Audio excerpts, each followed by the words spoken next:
विशेषतः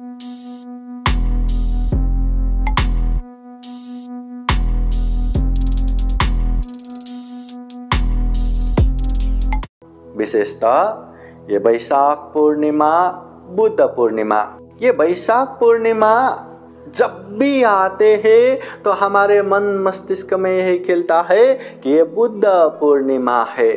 तथागत बुद्ध ने यही दिन नेपाल के लुम्बिनी बगीचे में जन्म हुआ था। तथागत बुद्ध ने इसी दिन पर बुद्ध गया के बोधि वृक्ष के नीचे ज्ञान प्राप्त किया था। तथागत बुद्ध इसी दिन पर कुशीनगर में 80 साल की उम्र में महापरिनिर्वाण हुआ था।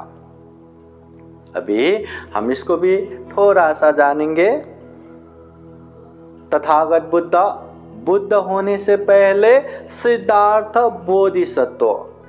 बोधिसत्व नेपाल उन दिनों ये नेपाल के जो कपिलवस्तु है, कपिलवस्तु राज्य के राजा शुद्धोधन और उनके जो महारानी है महामाया देवी, तो महामाया देवी के गर्भ से सिद्धार्थ बोधिसत्व का जन्म होता है। अभी वो जन्म का प्रसंग भी ऐसा है कि महामाया देवी आषाढ़ पूर्णिमा के दिन अनेक तरह से व्रत धारण करके, उपवास धारण करके, अच्छे से दाना आदि पुण्य करके आराम से सोने के लिए जाती है और रात को एक सपना देखते हैं कि सफ़ेद जो हाथी कमल के फूल, सफ़ेद कमल के फूल लेके उनके पेट में या गर्भ में प्रवेश करते हैं।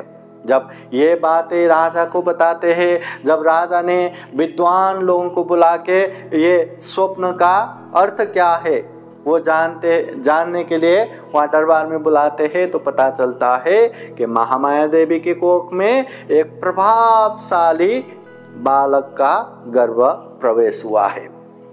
आषाढ़ पूर्णिमा से 10 महीने बाद ये वैशाख पूर्णिमा के दिन महामाया देवी को ऐसा लगता है कि मुझे अभी मायके जाना चाहिए। कपिलवस्तु से देवदह उनके मायके, तो देवदह की तरफ जाना चाहिए, बहुत इच्छा होता है। तो राजा को कहते हैं, फिर राजा भी अभी गर्भवती समय में जो इच्छा होता है वो पूरा करना चाहिए करके कपिलवस्तु से देवदह तक का रास्ता अच्छा बना के बहुत सारे परिचारिका के साथ ये महामाया देवी को भेजते हैं। महामाया देवी जाते जाते कपिलवस्तु और देवदह के बीच में पहुंचते हैं। वो जगह का नाम लुम्बिनी। उन दिनों लुम्बिनी बहुत ही अच्छे खूबसूरत सा एक बगीचा था। देवदह के राजकुमार, कपिलवस्तु के राजकुमार वहाँ घूमने के लिए, टहलने के लिए आते थे। इतना खूबसूरत वो देख के महारानी को भी लगता है क्यों न मैं थोड़ा सा यहाँ घूमूं। तो वहाँ घूमने लगता है। घूमते घूमते समय गया पता ही नहीं चला और ऐसे में पता चलता है कि पेट में कुछ तो हो रहा है। तो वहाँ से झट से एक पेट का शाखा पकड़ के वहाँ खड़ी रहती है परिचारिका। जब उनके अवस्थाओं को जानते हैं, वहीं एक कमरा जैसा, कपड़े का कमरा जैसा बना के सब व्यवस्था करते हैं। वहीं खड़े खड़े ही महामाया देवी ये बोधिसत्व को जन्म देते हैं।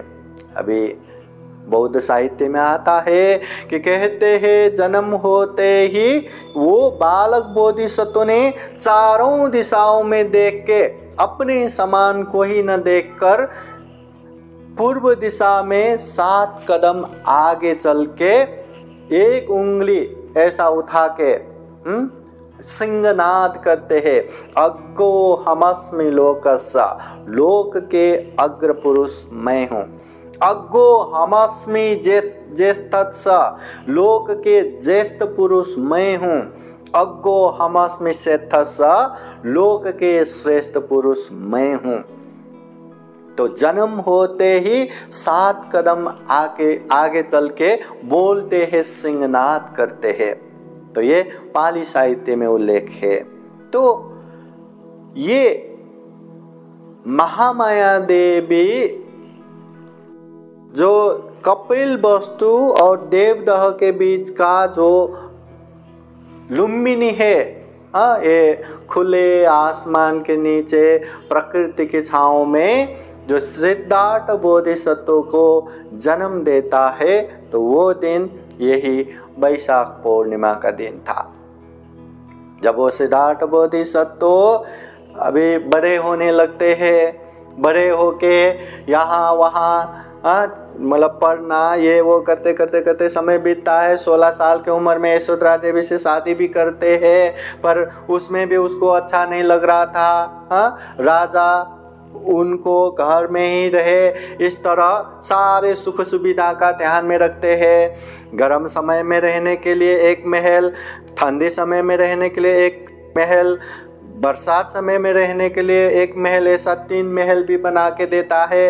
रम्य सुरम्य शुभ महल, और उनमें जितने भी सुख सुविधा या जो भी चाहिए सब व्यवस्था करते हैं। इसके बावजूद भी सिद्धार्थ बोधिसत्व का ये मौज मज्जा या दरबार में मन नहीं लग रहा था। और पाली साहित्य में उल्लेख है, तो एक दिन छंदक सारथी के साथ बाहर घूमने जाते हैं, तो पहला दृश्य देखता है एक बूढ़ा इंसान, जिसे देख के ही उसका हृदय कांपता है। अरे मुझे भी एक दिन ऐसा ही बूढ़ा होना है, या सारे लोगों को ऐसा बूढ़ा होना है। अगली बार देखते हैं कि एकदम बीमार इंसान, तो फिर महसूस करते हैं कि दुनिया के सारे लोगों को ऐसे बीमारी होना है। फिर एक बार जाते हैं तो देखते हैं कि मरे हुए इंसान को लेके मसान में आग जला रहा था। तो ये देख के अरे मैं राजकुमार होके भी, इतना खूबसूरत जवान होके भी मुझे भी एक दिन मरना है, मेरे शरीर को भी एक दिन ऐसे ही आग में जला के राख बना देगा। फिर इतना वैराग्य उत्पन्न होता है। तो अगले समय में एक भिक्षुक देखता है। भिक्षुक क्या है? सारे घर बार छोड़ के भिक्षा द्वारा जीविका करते हैं, जिनका एक ही उद्देश्य है दुखों से मुक्त मार्ग ढूंढना, वो मार्ग पे चलना। तो सिद्धार्थ भी यही दृढ़ संकल्प करते हैं कि मैं भी ये दुनिया में आने वाले अनेक जो दुख है, बुढ़ापा, बीमारी, मृत्यु, इन चीज़ों से मुक्त होने के लिए या दूर होने का रास्ता ढूंढने के लिए मैं भी ऐसे ही भिक्षु बन के जाऊँगा। फिर 29 साल की उम्र में आषाढ़ पूर्णिमा के दिन छंदक सारथी कंठक घोड़ा लेके सिद्धार्थ बोधिसत्व ने महाविनिष्क्रमण करते हैं, दरबार छोड़ के जाते हैं। और दरबार छोड़ के भी यहाँ वहाँ करते, बड़े बड़े ऋषि मुनियों के संगत करके अनेक ज्ञान सीखते हैं, पर दुख मुक्त नहीं होता। फिर खुद ही ध्यान करने लगता है, दुष्कर तपस्या करने लगता है, उससे भी ज्ञान प्राप्त नहीं होता। फिर मध्यम मार्ग में लग के यही वैशाख पूर्णिमा के दिन बुद्ध गया के जो बोधि वृक्ष के नीचे आके वज्रासन में रह के दृढ़ संकल्प करके, जब तक ज्ञान प्राप्त नहीं होगा तब तक मैं इस आसन से उठूंगा नहीं, चाहे ये मेरे शरीर का मांस सूख जाए या मेरा मृत्यु हो जाए, मैं उठूंगा नहीं करके दृढ़ संकल्प करके वहाँ ध्यान करते हैं। और वैशाख पूर्णिमा के रात के प्रहर पे बुद्धत्व ज्ञान, बोध ज्ञान प्राप्त होता है और वो सम्यक संबुद्ध बनता है। तो सिद्धार्थ बोधिसत्व बोधि ज्ञान प्राप्त करके जो बुद्ध बनते हैं, बुद्ध गया के बोधि वृक्ष के नीचे, यही वैशाख पूर्णिमा बुद्ध पूर्णिमा के दिन है। फिर उसके बाद सिद्धार्थ गौतम बुद्ध होने के बाद अभी मुझे सारे दुखों से मुक्त मिल गया, विमुक्ति सुख मिल गया, अभी मैं आराम से सुखपूर्वक रहूँगा करके केवल अकेले ही सुख शांति से नहीं रहा। उन्होंने हम जैसे दुखी प्राणियों को देखा और दुख मुक्ति का मार्ग बताने के लिए उन्होंने बहुजन हिताय बहुजन सुखाय के लिए गांव, नगर, जनपद, देश देशांतरचारिका करते हुए वो धम्म का प्रचार प्रसार करते हैं। बुद्ध के उपदेश सुन के ढेर सारे लोगों ने बुद्ध के उपदेशों को जाना, समझा। बहुत सारे लोग उनके पीछे पीछे भिक्षु बन के आए, भिक्षुनी बन के आए। जो भिक्षु भिक्षुनी नहीं बन पाए वो लोग गृहस्थ में रह के उपासक उपासिकाएं बने और बुद्ध के उपदेश सुन के न सैकड़ों, न हजारों, न लाखों, करोड़ों करोड़ लोगों ने दुख मुक्ति का मार्ग फल प्राप्त किया। श्रोतापति मार्ग फल पहुंचने वाले कितने कितने, सकिदागामी होने वाले कितने कितने, अनागामी होने वाले कितने कितने, दुख मुक्त अरहत होने वाले कितने कितने। फिर 80 साल की उम्र में तथागत बुद्ध घूमते फिरते ये कुशीनगर में आते हैं और कुशीनगर के खुले आसमान के नीचे प्रकृति के छांव में उन्होंने अपने नश्वर देह को त्याग करके अनुपाधि शेष निर्वाण प्राप्त करते हैं। मतलब ये क्लेश तो पहले ही गया है, खत्म हो गया है, ये शरीर को भी त्याग करते हैं। ये तथागत बुद्ध के जो अनुपाधि शेष निर्वाण है इसे महापरिनिर्वाण कहते हैं। तो तथागत बुद्ध 80 साल की उम्र में जो ये शरीर त्याग करके महापरिनिर्वाण होते हैं तो वो भी यही वैशाख पूर्णिमा के दिन, यही बुद्ध पूर्णिमा के दिन। इस तरह महाकारुणिक तथागत बुद्ध का जन्म लुम्बिनी में होते हैं तो यही वैशाख पूर्णिमा के दिन। महाकारुणिक तथागत बुद्ध गया के बोधि वृक्ष के नीचे बोधि ज्ञान प्राप्त करके बुद्ध बनते हैं, यही वैशाख पूर्णिमा के दिन। और महाकारुणिक तथागत बुद्ध 80 साल के उम्र में नश्वर शरीर को त्याग करके महापरिनिर्वाण प्राप्त करते हैं, यही वैशाख पूर्णिमा के दिन।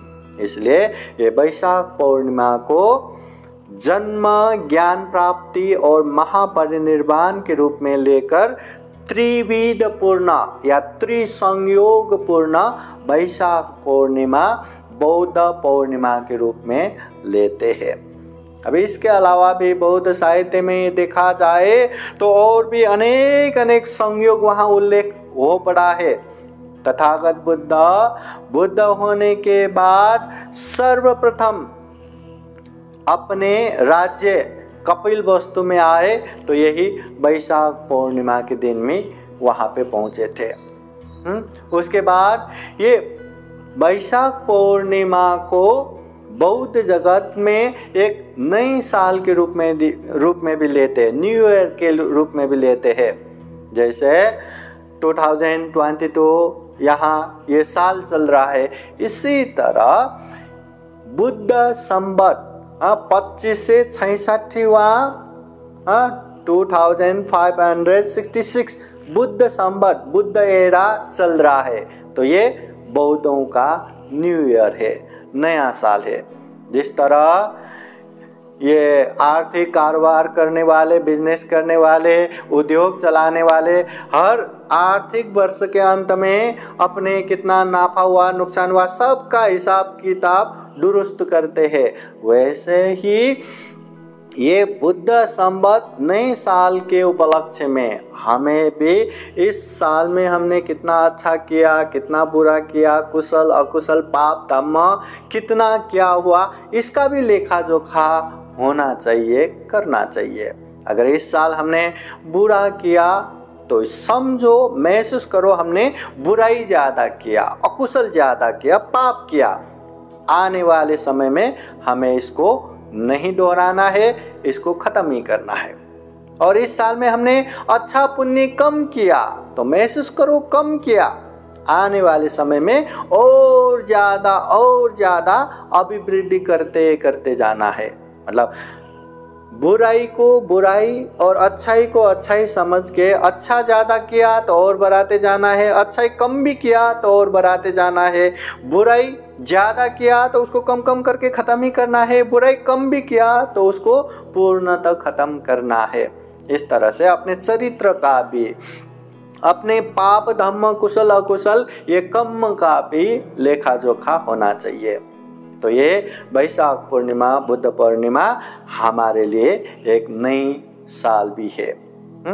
तो इसी तरह ये वैशाख पूर्णिमा के दिन ही दीपंकर बुद्ध के सामने बुद्ध होने के लिए नियत व्याकरण या भविष्यवाणी, निश्चित रूप से बुद्ध बनेंगे ऐसा सुमेध ऋषि को जो भविष्यवाणी हुआ था, तो ये भी बुद्ध पूर्णिमा के दिन ही कहते हैं। इस तरह बहुत सारे संयोग यहाँ उल्लेख हो पड़ा है, मगर मूलतः प्रमुख रूप से हमें ये 3 चीज याद रखना है।